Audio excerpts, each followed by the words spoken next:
Kalala Yahweh. Bo Shimua Shak Yawasha. Shema Yasharala Yahweh Lahanya Nawa Kadabamashbaka. Shalom. May peace, serenity, and prosperity be multiplied unto you all. All right, so we got some edification in this lesson here concerning Eve in her folly, professing that she's angry with the Most High. And at the same time as she professes to her audience here on social media that she's angry with the Most High, she proceeds to pray to the Most High while in the view of her social media following. This is the bunch of folly here. And we're going to get into the precepts on the matter. And we're going to gain an understanding of times like this, where you may be frustrated and expressing that frustration to Yahweh Bahasham Yahweh. We're going to get all the knowledge, wisdom, and understanding to act accordingly regarding this matter.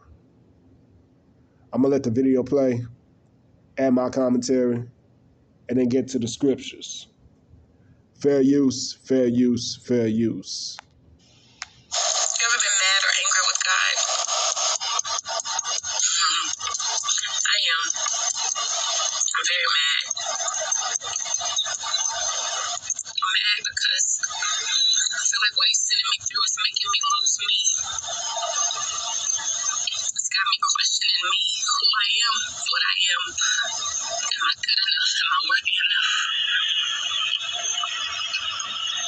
To the point that I want to say I quit.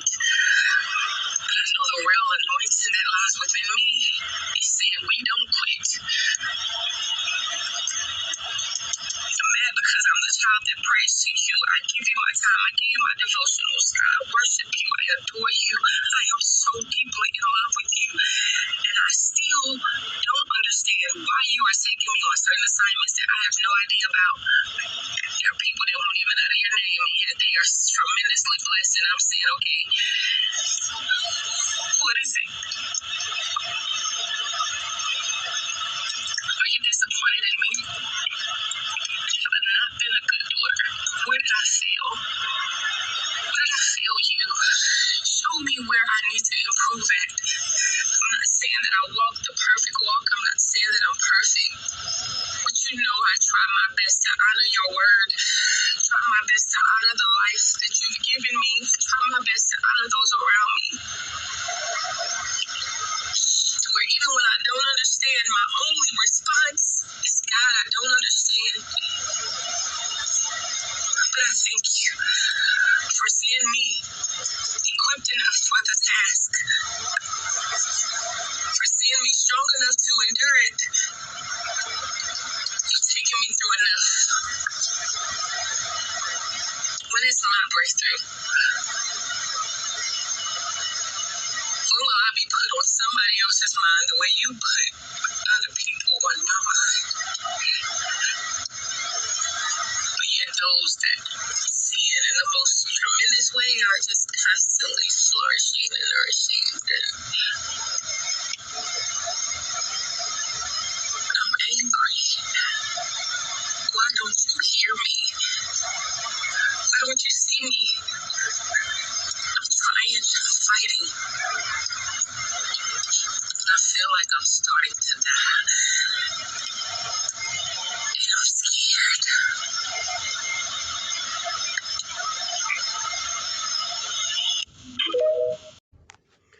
All right.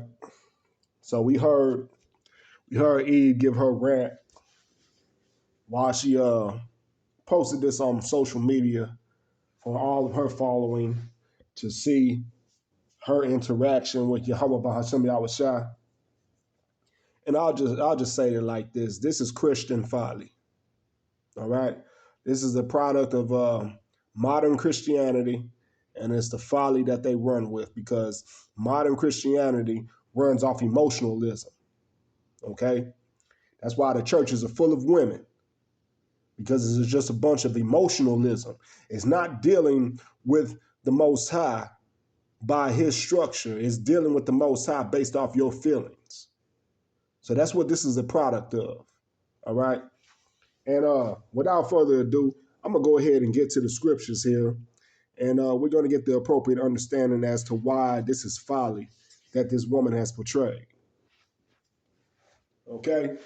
Let's go ahead and start off in the book of Sirach. This is the book of Sirach, chapter 7, verses 14 through 17.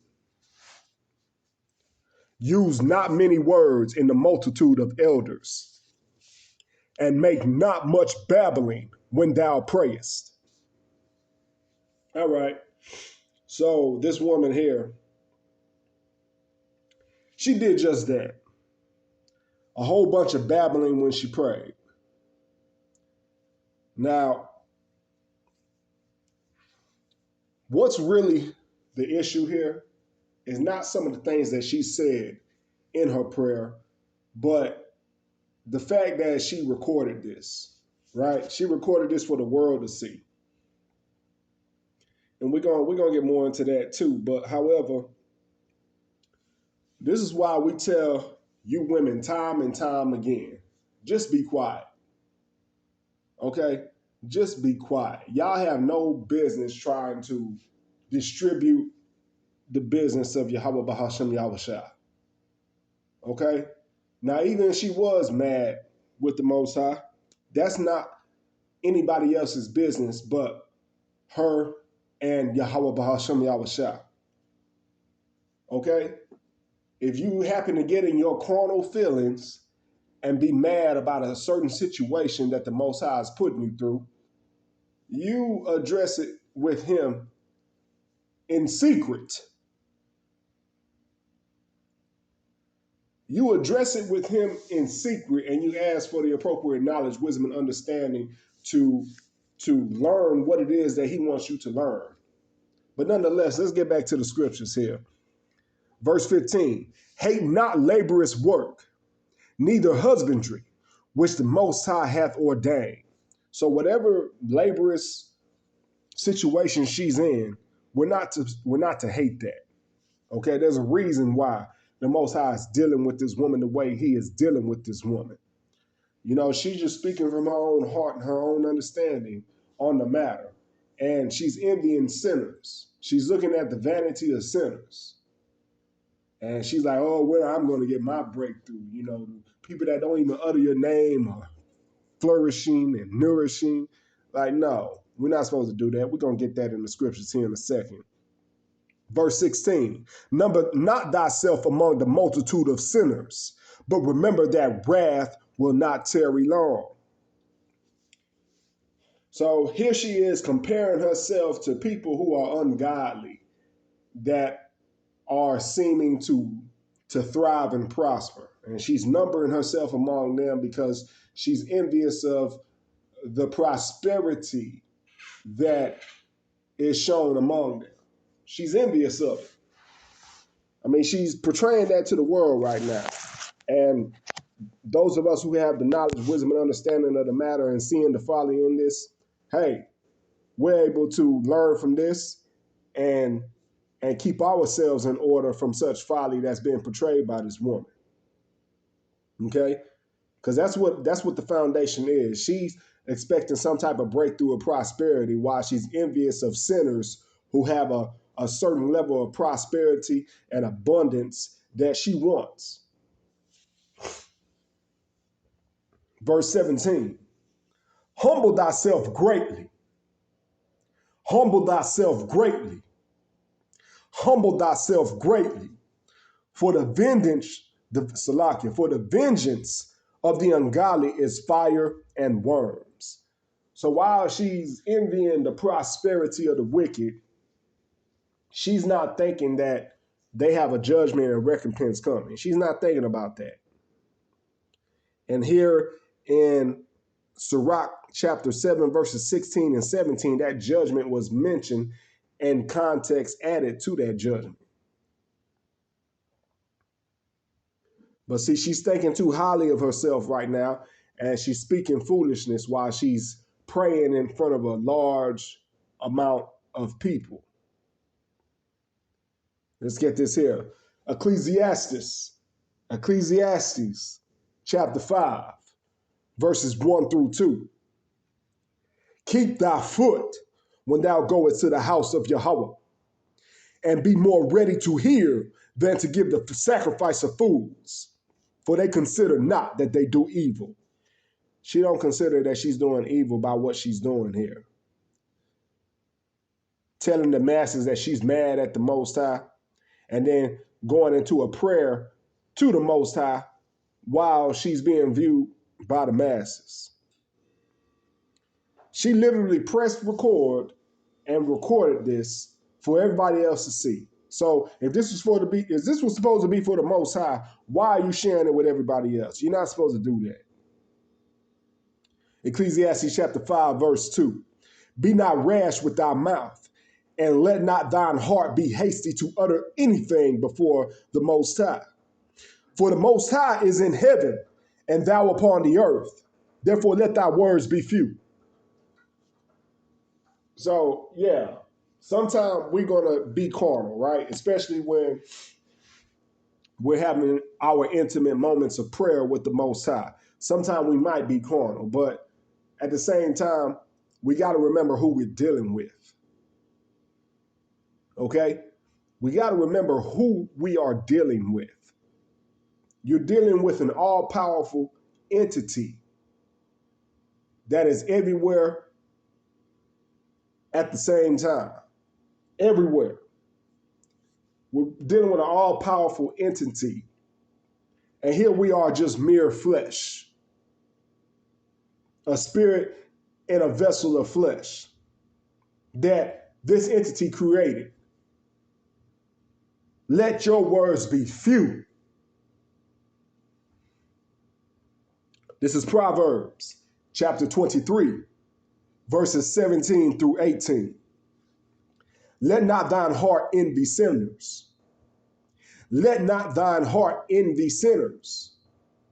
Let not thine heart envy sinners, but be thou in the fear of Yahweh all the day long. For surely there is an end, and thine expectation shall not be cut off.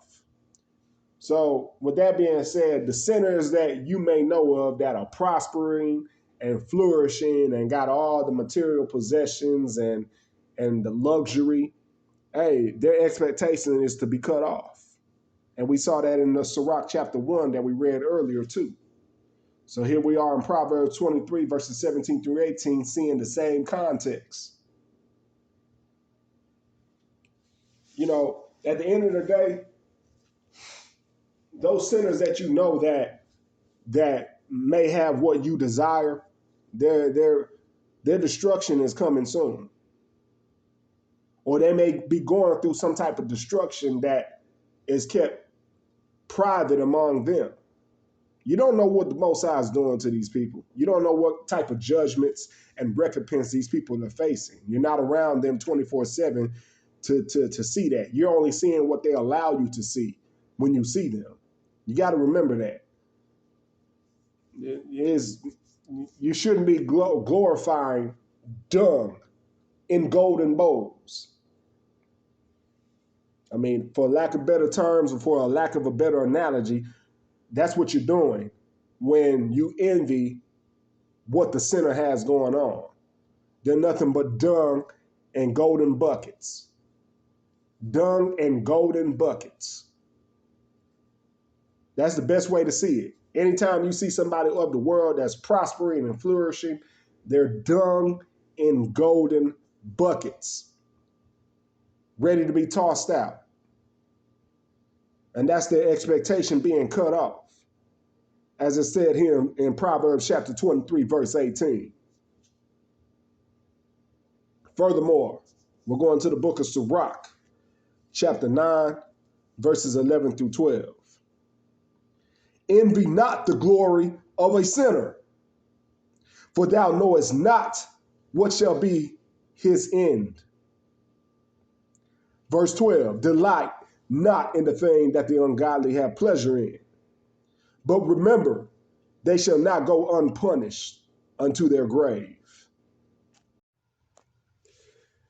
All right, let's go to the book of Jonah. Get further understanding here by the example of the prophet Jonah.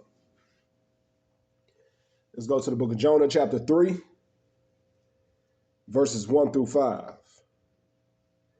And the word of Yahweh came unto Jonah the second time, saying, Arise and go into Nineveh, that great city, and preach unto it the preaching that I bid thee.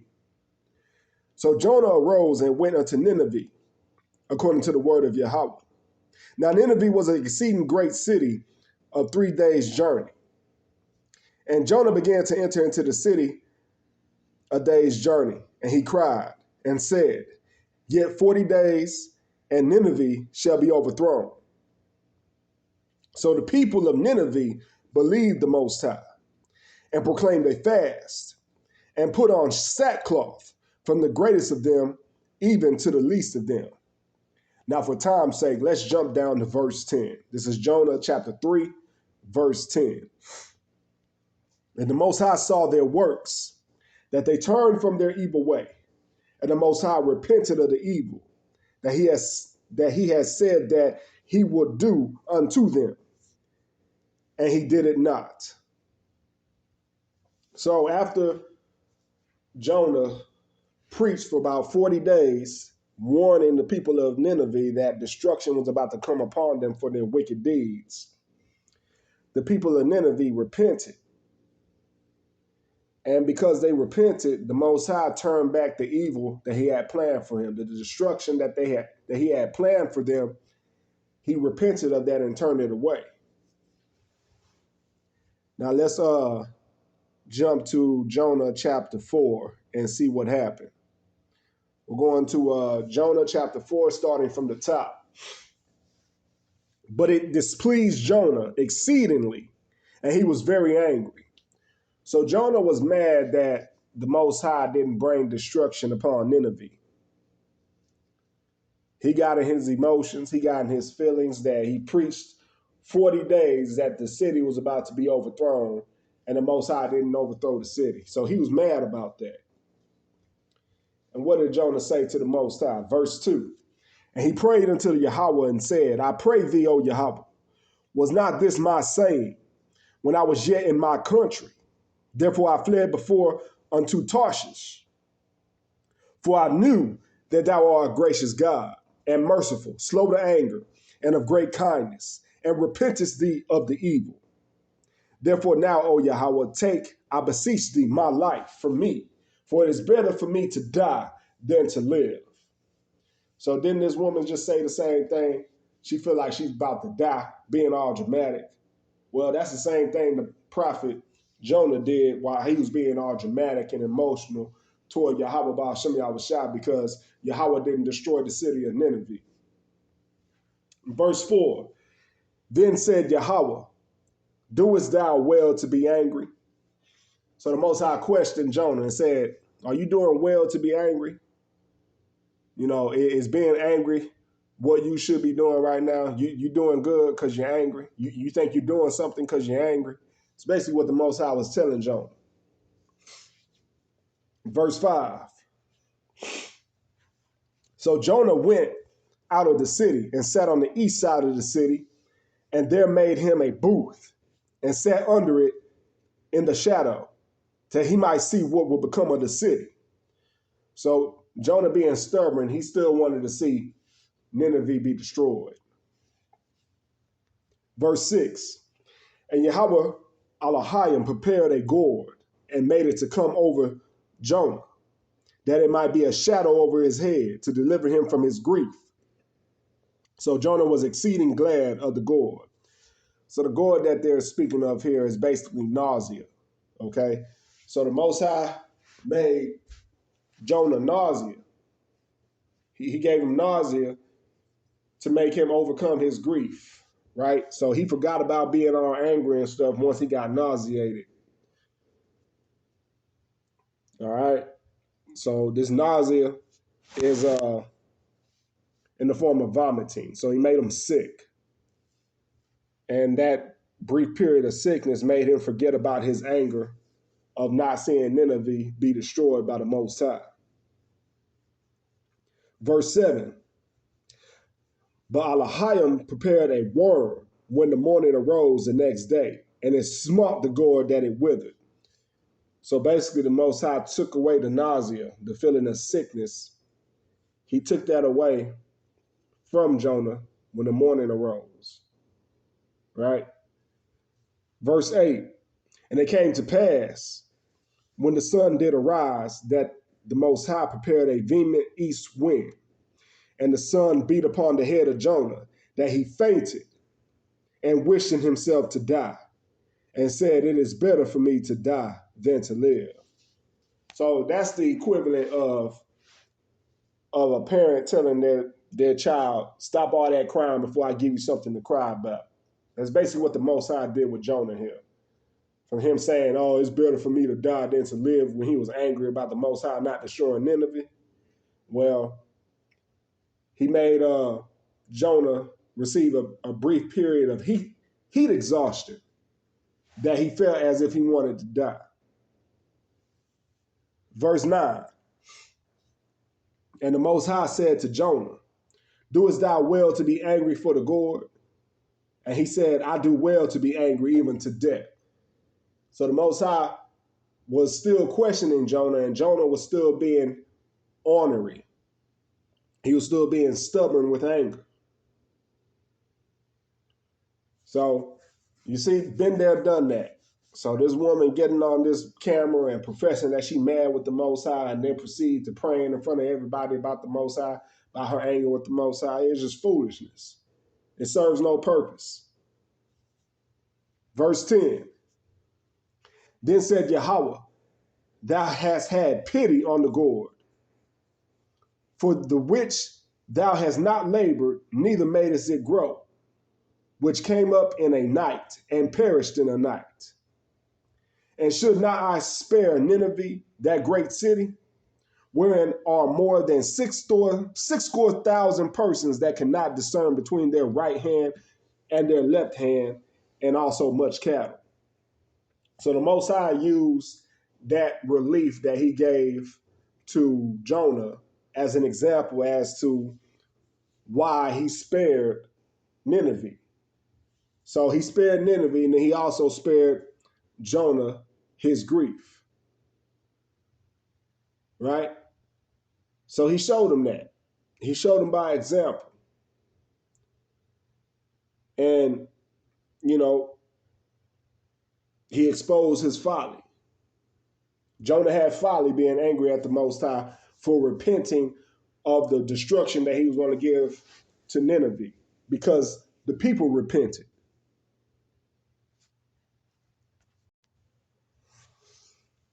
So now, you know, with all this praying that this woman is doing in front of this camera, let's expose the reason why it's folly. We're going to the book of Matthew, chapter 6, verses 5 through 6. And when thou prayest, thou shalt not be as the hypocrites are, for they love to pray standing in the synagogues and the corners of the streets, that they may be seen of men. Verily I say unto you, they have their reward. So yeah, while she wanted to profess that she'd been angry at the Most High, she did that to be seen. That's why she hit that record button and posted this on her TikTok. She did it all to be seen. You know, and it's just a common folly of Christianity. Verse 6, but thou, when thou prayest, enter into thy closet, and when thou hast shut thy door, pray to thy Father, which is in secret, and thy Father which seeth in secret shall reward thee openly.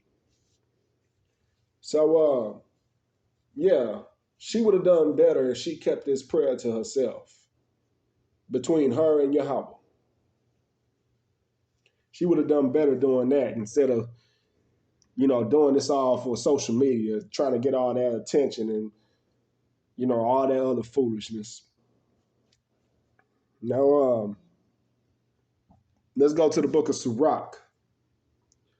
Sirach chapter 1, verses 25 through 30. Sirach chapter 1, starting at verse 25 and then at 30. The parables of knowledge are in the treasures of wisdom, but godliness is an abomination to the sinner. If thou desire wisdom, keep the commandments, and Yahweh shall give her unto thee. So she's saying how much she's in love with the Lord, how much she's in love with the Most High. You know, and it's mainly you women that use that figure of speech or that statement of saying you in love with the Most High. So if she's so much in love with the Most High, she needs to be keeping those commandments. That's how you show that you love the Most High. But, you know, with her doing this folly here, I doubt that's what she's doing. She's probably just going off of faith only and not works. She's just under the veil of grace only. We're just under grace. Just believe in Jesus Christ. Nah, keep those commandments. You got to keep those commandments too. That's how you show love of the Most High. Verse 27, Sirach chapter 1, verse 27. For the fear of Yahweh is wisdom and instruction, and faith and meekness are his delight. So wisdom and instruction. If she was truly following that, she wouldn't have turned on this camera to show everybody that she's praying. And just to complain to everybody that's listening to her. Verse 28. Distrust not the fear of Yahweh when thou art poor, and come not unto him with a double heart. And this woman definitely had a double heart. For one, she's angry because she's not receiving the breakthroughs that the wicked are receiving. She's not flourishing like the wicked are flourishing. But at the same time, she says she has so much love for the Most High. She's in love with the Most High. So that's a double heart there. You know, you can't serve the Most High and you can't serve Mammon at the same time. You can't serve the Most High and Mammon. You know, you're going to have love for the one and hate for the other, if so. So we know all that is folly. You know what? Matter of fact, I'm going to go ahead and get that scripture for us real quick.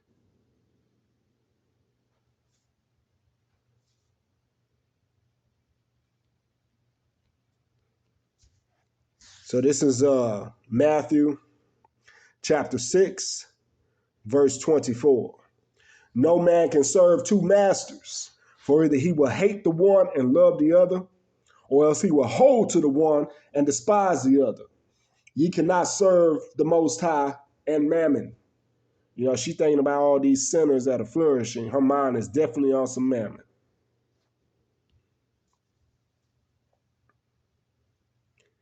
Verse 29, this is Sirach chapter 1, verse 29. Be not an hypocrite in the sight of men, and take good heed what thou speakest. Exalt not thyself, lest thou fall and bring dishonor upon thy soul. And so the Most High discover thy secrets and cast thee down in the midst of the congregation, because thou comest not in the truth to the fear of the Yahweh, but thy heart is full of deceit. And that deceit is the mammon that she's thinking of as she's praying. That success, that worldly success that she's thinking about. She's in carnality as she does this. You know, and that's why she's angry, because she's not receiving the prosperity that the wicked is receiving. And she's angry about that. We heard it in her speech. We heard it, Mashpachah. We heard her say it while she's praying and confessing all this to the Most High. Let's finish it off here. Ephesians chapter 4, verses 26 through 27. Be ye angry and sin not. Let not the sun go down unto your wrath. Neither give place to the devil. When she's giving place to the devil, speaking about this prosperity and the abundance that she's seeing people who don't even think of the Most High receive.